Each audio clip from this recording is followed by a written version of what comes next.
7 عادات بتبوظ جهازك الهضمي وهتخليك لغز عند الدكاترة وانت مش واخد بالك. انت فاكر نفسك ان انت بتاكل وبتشرب عادي، لكن في الحقيقة انت بتدمر جهازك الهضمي. ركز كويس لانك هتكتشف اللي انا هقوله دلوقتي انت بتعمله كل يوم. زي اول حاجة بتعملها الصبح اول ما تصحى ممكن تدمر معدتك، شرب الشاي والقهوة على الريق. انت فاكر نفسك بتشربهم عشان تصحصح ويدوك طاقة ونشاط، لكن في الحقيقة هم بيزودوا افراز احماض المعدة، وكمان بيزودوا هرمون التوتر، وده هيأثر عليك بقية اليوم.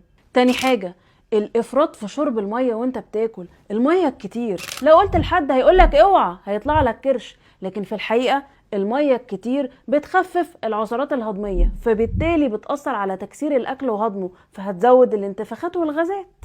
تالت حاجة بقى، خد بالباقي البان. خلي بالك الجملة دي كفيلة انها تعمل لك التهابات مزمنة في المعدة. اي نعم بنسرح ومناخدش بالنا واحنا بناكل اللبانة ونبقى مستفزين، بس مش دي المشكلة خالص. المشكلة ان مضغ اللبان بيخدع المعدة وبيخليها تفرز احماض من غير اكل، ده كفيل انه يعمل لك مع الوقت تهيج والتهابات في جدار المعدة.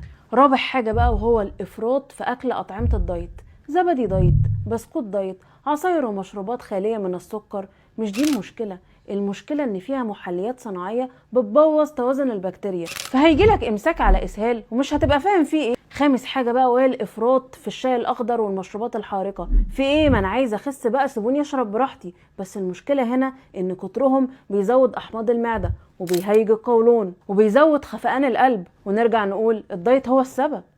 سادس حاجة بقى ايه، دايت يعني ايه؟ يعني بروتين، يعني اكل بروتين براحتي. لا غلط، بروتين من غير الياف وخضار جنبه بيبطئ الهضم، فبالتالي بيعمل امساك وبيخلي الفضلات تتخمر في الامعاء. لو اول مره تشوفني فانا دكتوره داليا يوسف، اخصائيه التغذيه العلاجيه والاكلينيكيه. قولي في الكومنتات هل في حاجه تانية ممكن نشتريها بالباقي بدل اللبان؟ انا عن نفسي نصحى ومعايا فك على طول، او ممكن اجيب علبه كبريت، كيس ملح. وقولي ايه اكتر عاده من دول صدمتك؟